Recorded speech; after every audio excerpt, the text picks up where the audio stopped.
मिळुतसे kitchen को आपण मानक स्वागत।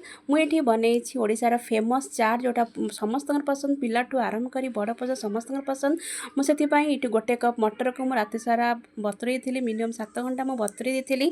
मुझे सका मोर मटर बतुरी जाता से बतुरा होता मटर 2टा बड़ बड़ आलू लुण हल्दी दी भलसे बॉयल भी करदी थी। आपको ये बेसी टाण कर बॉयल करें टी नरम हेले भी चलो।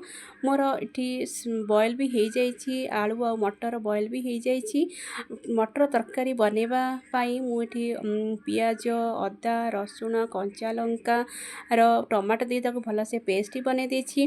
कषापी मुझे पैन रे तेल गरम हो सारापर से बटा मसला हलदी गुंड लंका गुंड गरम मसला दी भलसे कषि देछि। मुझे किसी मसला यूज करनी धनिया गुंड जीरा गुंड किसी यूज करनी आपड़ चाहिए यूज करें। मोर ये पुगुनी भी बनी जाइए।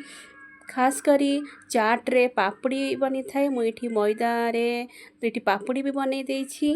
आ तार मेन ला गार्निश ये मु गाजर बीटी काकुड़ी कोरी देछि। आ चाट गार्निश करिया प्रथमे मटर आलू तरकारी ताधरे गाजर ताधरे बीटी ताधरे काकुड़ी पियाज चाट मसला किछि भजा जीरा गुंड धनिया गुंड दही इमली चटनी पकई भलसे गार्निश कर देछि।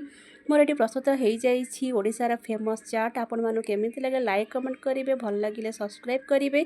जो मैंने नुआ अच्छा सियोर तो सब्सक्राइब करेंगे। सब गार्निश कर सारापर पापड़ी भी छाणी पकई पापड़ी जो बन भी गुंड कर पकई पुणी टेस्ट लगे इमली चटनी दही चाट मसला जीरा गुंड पुणी सेकेंड थर भी पकई लास्ट धनिया पत्ता दे गार्निश करदेवे। रही जय जगन्नाथ।